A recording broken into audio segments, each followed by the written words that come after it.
Então, minha gente, começando, né? Vamos ver se agora dá certo. Tantos erros que deu hoje, né? Começando pelo link que expirou, que eu não sabia que aquilo expirava. Mas vamos lá, vou tentar aqui gravar esse videozinho e deixar à disposição de vocês para vocês terem pelo menos uma ideia do que a gente ia ver na aula de hoje. Vejam só.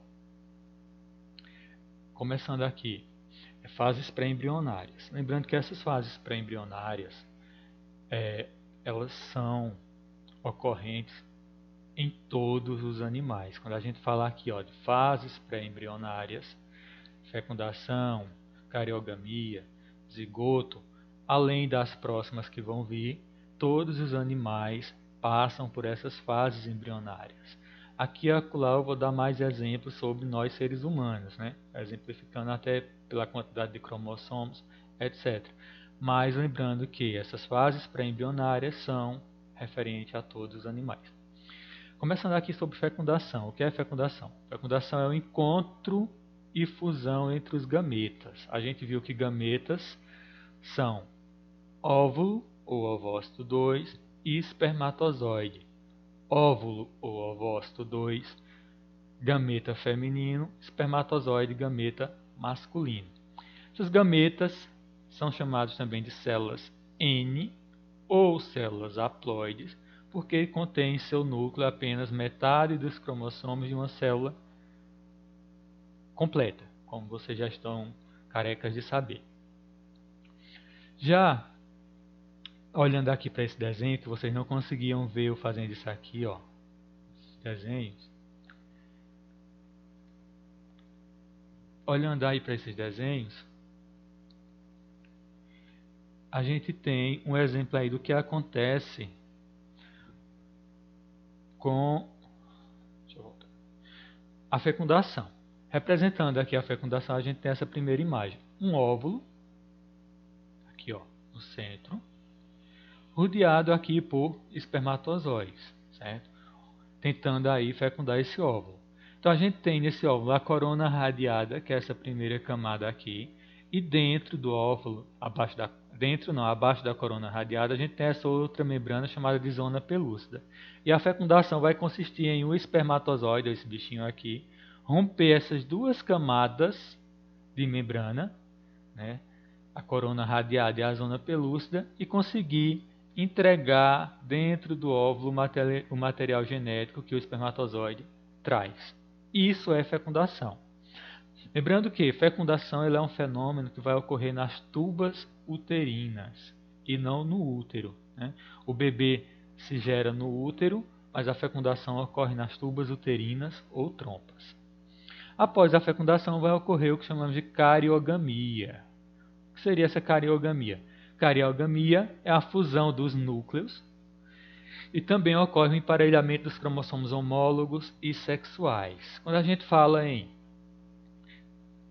emparelhamento de núcleos, está falando aqui de núcleo de espermatozoide e núcleo de óvulo, esses núcleos também podem ser chamados de pronúcleos. Por que pronúcleos? Porque eles têm apenas metade daqueles cromossomos de uma célula completa, certo?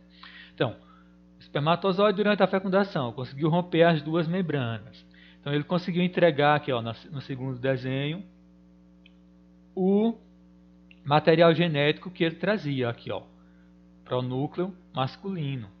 E já existia dentro do óvulo material genético feminino, pronúcleo feminino. Então vai ocorrer a fusão entre esses dois pronúcleos, aqui, a fusão. Os dois se unindo em um. Isso é a fusão entre esses pronúcleos. Quando esses pronúcleos fazem a fusão, vai ocorrer o emparelhamento dos cromossomos homólogos. Porque a gente viu que cada pronúcleo desse traz consigo 23 cromossomos. Tá aqui, masculino, feminino. Então, no masculino, no pronúcleo masculino, que o espermatozoide trouxe, vai ter 23 cromossomos. 1, 2, 3, 4, até o número 23.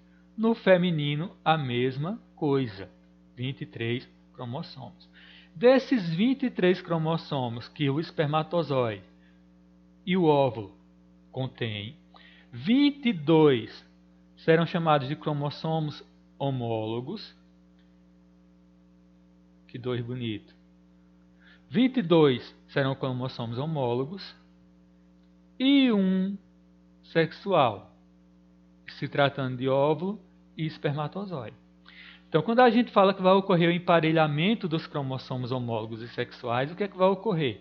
O cromossomo 1 do espermatozoide vai se unir com o cromossomo 1 do óvulo e formar aqui um par. O cromossomo 4 do espermatozoide vai se unir com o cromossomo 4 do óvulo e formar um par. E assim vai ocorrer com os 22 pares homólogos e também com o par sexual. E por que o sexual não pode ser considerado homólogo? Veja só. Eles não estão em pares? Em nossas células, nós, indivíduos masculinos, temos no par de cromossomos sexuais um cromossomo X e um cromossomo Y. Ou seja, um X e um Y, eles não são homólogos, eles são diferentes. Já as mulheres têm 2 cromossomos X, mas como é sexual, não pode ser considerado homólogo. Então vejam só, quando o homem está formando espermatozoides, durante o processo lá de meiose, os cromossomos não se separam. Então, a partir de uma célula que tem um par de cromossomos sexuais, um espermatozoide vai carregar consigo o cromossomo X, o outro espermatozoide o cromossomo Y, porque o homem é XY. Já as mulheres, quando estão formando óvulos, ela vai formar um óvulo com o cromossomo X e o outro também com o cromossomo X, porque ela é XX, ela não é XY. Então o sexo do bebê vai depender inteiramente desse Y aqui masculino. Então o sexo do bebê depende do homem e não da mulher. Então vejam só, a gente viu que formaram-se espermatozoide com um cromossomo X e outros com cromossomos Y. Então quando for na hora da fecundação, da cariogamia, se o espermatozoide que fecundou o óvulo trouxesse consigo o cromossomo X, então, quando ele se juntasse com o óvulo, ia formar um par XX, formando aí uma menina. Se o espermatozoide que fecundar o óvulo for um espermatozoide que traz consigo o cromossomo Y, quando ele se emparelhar lá com o cromossomo do óvulo, vai formar YX, formando aí um indivíduo masculino. Então a herança do sexo depende apenas do organismo masculino, e se tratando de seres humanos. Por que eu digo de seres humanos? Porque dependendo da espécie, a gente vai ter espécies com 3, 2, 4, tem espécie até que tem 10 pares de cromossomos sexuais. Então, isso aqui, essa regra de par de cromossomo homólogo e par de cromossomo sexual relacionada à herança dos sexos só se aplica a humanos, viu? Porque cada espécie aí, existem espécies que fogem dessa regra de cromossomo X e Y de par sexual. Bom, então entendendo o que seja cariogamia, ou o que é cariogamia, a gente vai agora ver o que é... Vou pegar aqui a caneta. O zigoto. Após ocorrer a cariogamia, a fusão dos pronúcleos e o emparelhamento dos cromossomos homólogos e sexuais, a célula que tinha 2 núcleos, agora tornou-se uma célula com núcleo só. Em vez de ter 2 núcleos aqui, ó, com 23 cromossomos, ela passou a ser uma célula completa com 46 cromossomos, e se tratando da espécie humana. Então essa primeira célula completa, ela é chamada de zigoto. Zigoto ou célula-ovo. A primeira célula completa com 46 cromossomos, resultado da fecundação, resultado da cariogamia, daquele emparelhamento dos cromossomos homólogos. Após o zigoto, o que vai ocorrer? Vai ocorrer uns fenômenos chamados de clivagens. E o que são essas clivagens? Essas clivagens, elas também podem ser chamadas de segmentação, e é o processo que envolve as primeiras divisões celulares do zigoto. Veja só, a gente viu que existem dois tipos de divisões celulares, mitose e meiose. A única função da meiose, que erraram que só agota isso na atividade, a única função da meiose é produção de gametas. Todo o resto de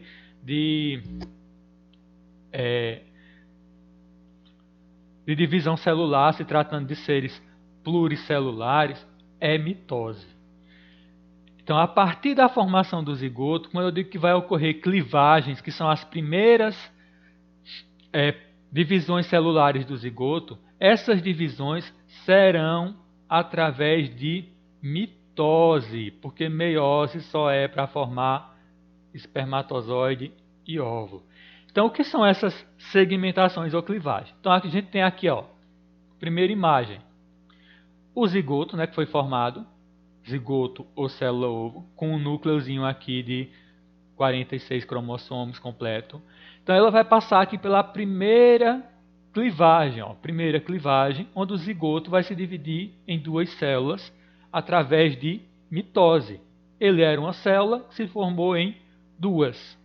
Depois vai ocorrer outra clivagem, onde essas duas células vão se dividir em 4. Depois essas 4 vão se dividir em 8, essas 8 em 16, essas 16 em 34, essas 34 aí em 68 e assim por diante, certo? Até atingir esse estágio aqui que a gente chama de mórula. E o que é essa mórula? É uma massa, uma primeira massa disforme de célula. Quando eu digo que ela é disforme, ela é sem forma, um aglomerado de células. Aqui, ó, a gente tem desenho da mórula. A mórula é o resultado das várias e várias clivagens que ocorreram aqui.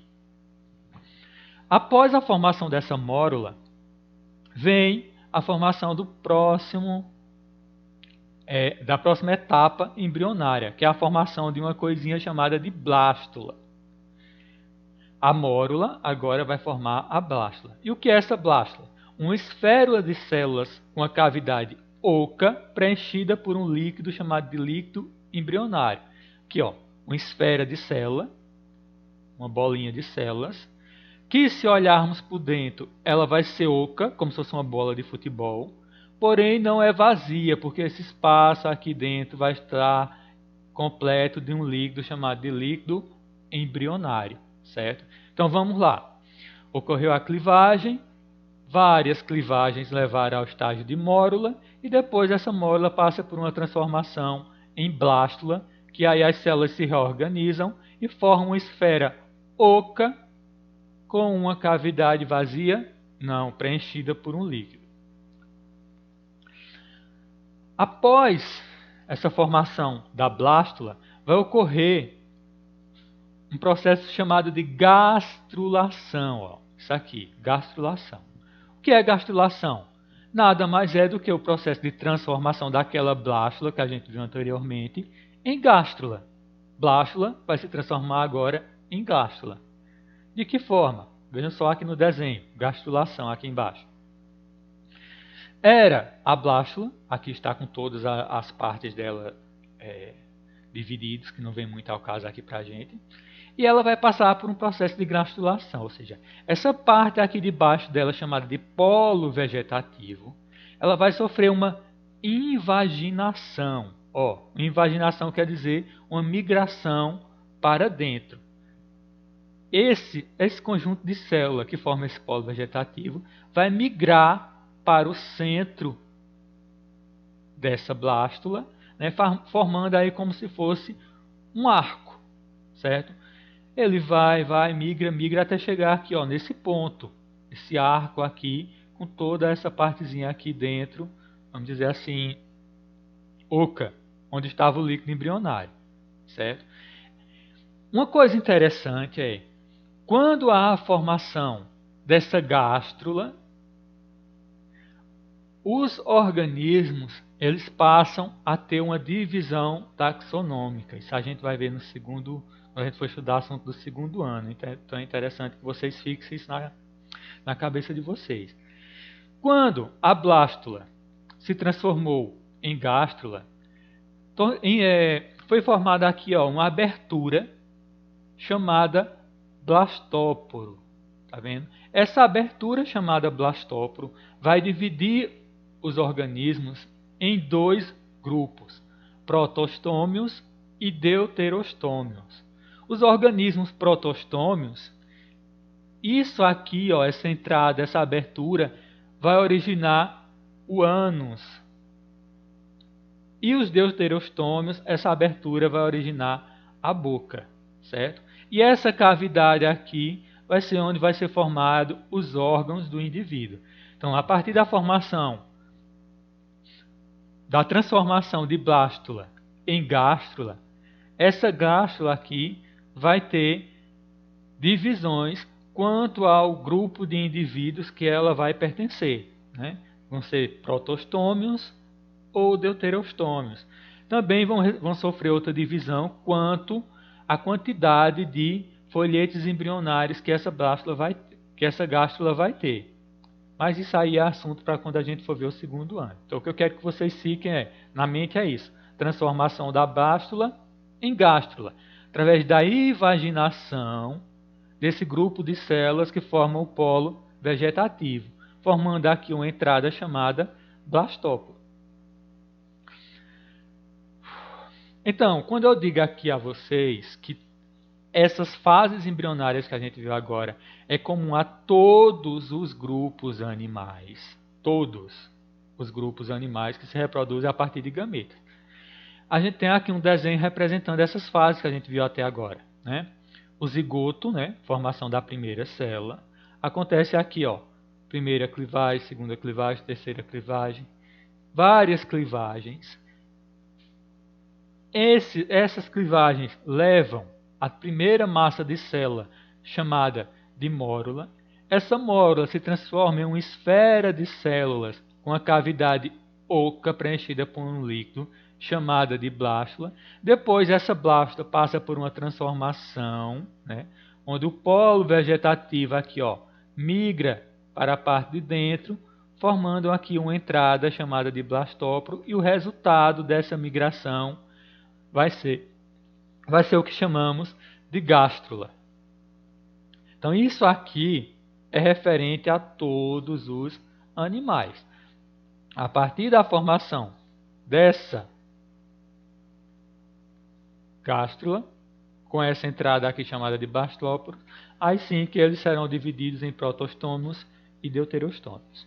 Mas isso é coisa lá para mais para frente.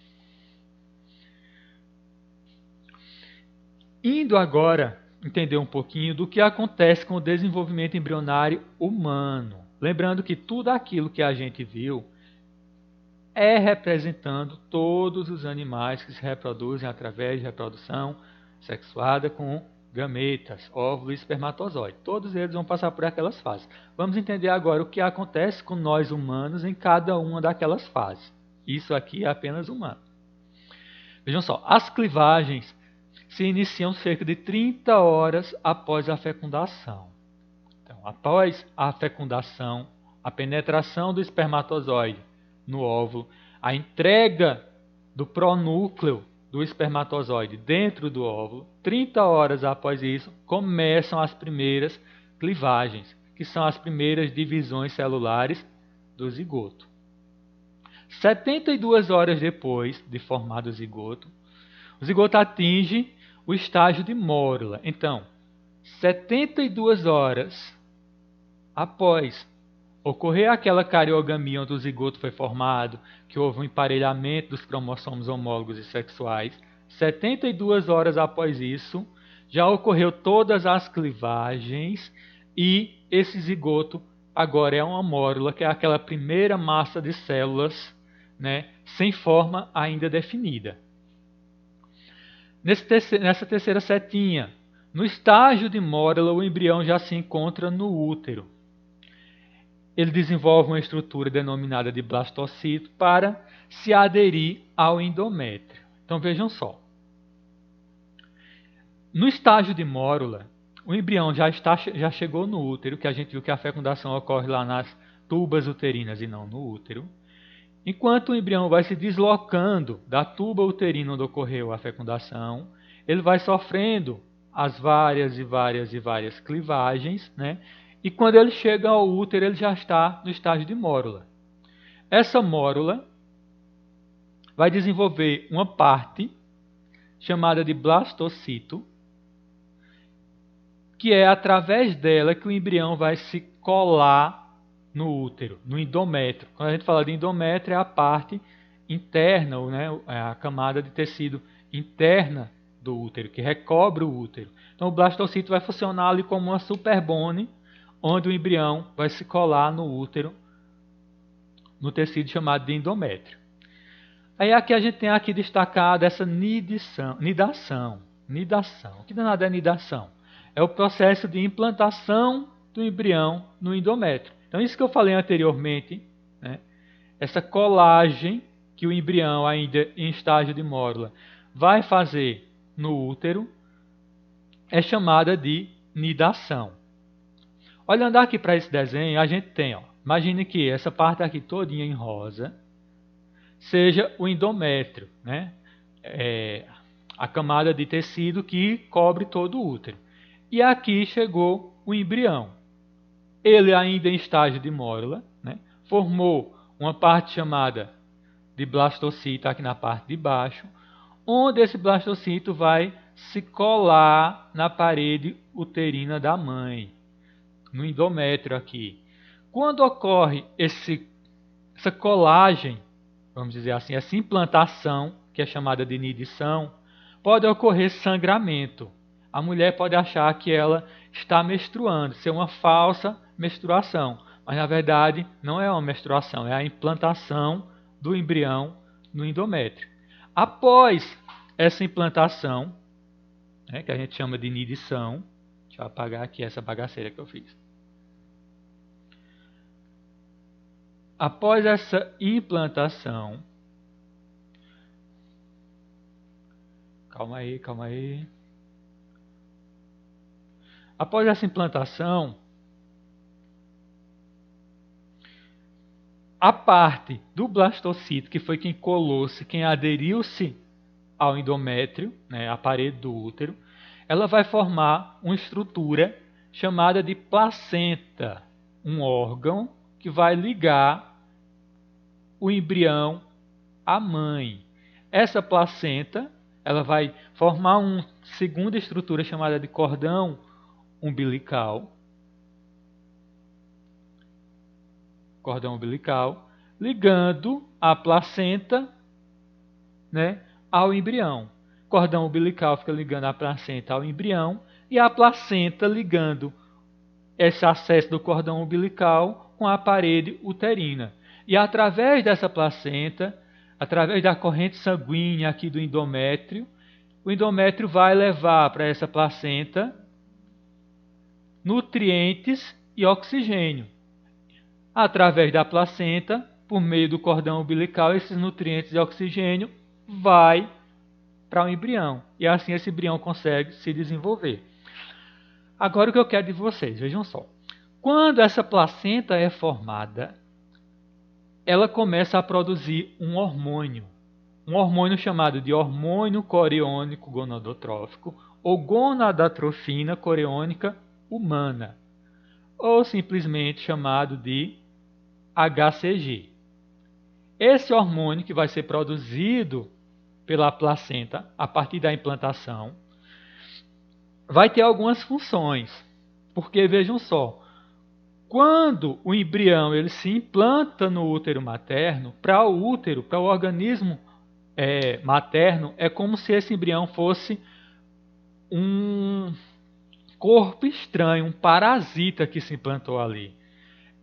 E o útero vai tentar se livrar desse embrião, através de contrações uterinas, como se fosse um parasita que se colou ali, e o corpo vai tentar expulsá-lo.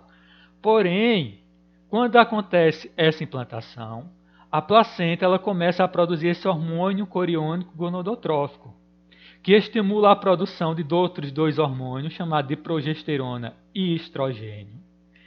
E essa união entre progesterona, estrogênio e hormônio coriônico gonadotrófico vai inibir as contrações uterinas, ou seja, vai impedir que o músculo do útero se contraia para expulsar esse embrião.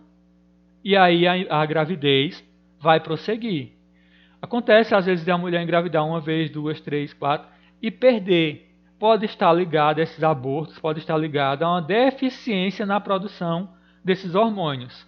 Então, como há uma deficiência na produção dos hormônios, uma hora o útero vai conseguir se livrar desse bebê e expulsá-lo através de um aborto, certo?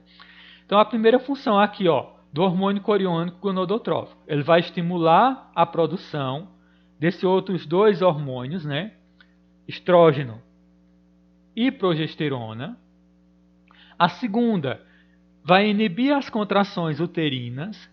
E uma terceira função desse hormônio é estimular a vascularização do endométrio. Ou seja, a gente já viu que o endométrio ele é cheio de vasos sanguíneos. Por isso há tanto sangramento durante a menstruação, quando há a descamação desse endométrio.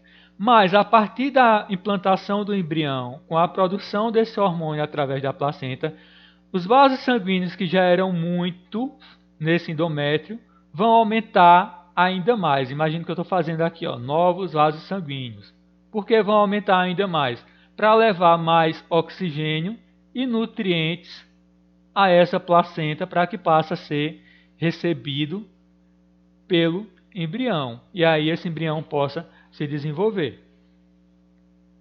Vejam só aqui, a gente tem um esquema geral de tudo que a gente viu até agora, representando aqui uma gravidez humana. A gente tem a fecundação, que também pode ser chamada de fertilização, certo? Que é o quê? O encontro entre espermatozoide e óvulo, a fusão entre os dois gametas, espermatozoides e óvulo. A gente tem aqui um espermatozoidezinho que rompeu aqui as duas membranas do óvulo e vai entregar para dentro desse óvulo o pronúcleo que ele traz, certo? Depois disso, a gente tem a fusão dos núcleos do óvulo do espermatozoide, que a gente chama de cariogamia, né? Depois disso é formado o zigoto, né? Esses dois núcleos se fundem em apenas um, com o emparelhamento dos cromossomos homólogos e sexuais. Passa a ser a primeira célula 2N, diploide, de 46 cromossomos, onde esse zigoto agora vai passar por divisões através de mitose, chamadas de clivagens. Onde esse zigoto de uma célula vai se transformar em duas, de duas em quatro, de 4 em 8, de 8 em 16, até atingir o estágio de mórula. Até atingir o estado de mórula. Após isso, essa mórula ela vai formar essa estrutura chamada de blastocito, que vai se implantar aqui no útero. Lembrando que esse desenho aqui não traz o próximo estágio, que é a transformação da gástula e depois a transformação da gástula em blástula. Lembre-se que só traz até esse desenho até a implantação do embrião. Então, quando ocorre a fecundação, vamos ver onde ocorre cada coisa. Aqui a gente tem o ovário, né? A mulher vai entrar no seu período fértil, onde um ovócito foi produzido através da gametogênese e vai ser liberado para a trompa. Esse ovócito vai ficar aqui na trompa, na tuba uterina, esperando o espermatozoide. A ejaculação lança os espermatozoides aqui, no finalzinho do canal vaginal. Esses espermatozoides vão migrar aqui, pelo útero, vão migrar, até chegar até o óvulo aqui na tuba uterina, para que ocorra a fecundação. Ocorrendo essa fecundação, vai ocorrer a cariogamia, né, onde esse óvulo vai se unir com o núcleo do espermatozoide, né, vai se unir os dois núcleos aí, e aí vai começar o processo de clivagem, né? O zigoto foi formado através da cariogamia, aí vai ocorrer as clivagens. Observem que as clivagens ela vai ocorrendo enquanto o óvulo vai se deslocando da trompa para o útero, certo? Enquanto o óvulo vai rolando da trompa até chegar no útero, vão ocorrendo as clivagens. E quando ele chega aqui, ó, no útero, ele já chega no estágio de mórula. Então essa mórula desce aqui já no útero, vai formando essa estrutura chamada de blastocito, que vai ser a superbone que vai colá-lo, vamos dizer assim, ao endométrio. Ele cola-se ao endométrio e a partir daí, minha gente, quando cola-se ao endométrio, esse blastocito implantado vai formar a placenta e a mórula vai passar por aquelas transformações que a gente viu aqui, ó, anteriormente. Primeiro ela vai se transformar em blástula e depois de blástula vai se transformar em gástrula. Então, quando ocorre a transformação de mórula em blástula e depois em gástrula, o embrião já está implantado no útero, porque ele se implanta no estágio de mórula, certo? À medida em que essa mórula vai se transformando em blástula, o embrião já está aqui, ó, implantado, para depois atingir aquele segundo estágio chamado lá de gástrula. É isso, espero que vocês compreendam e que amanhã a nossa aula seja mais produtiva.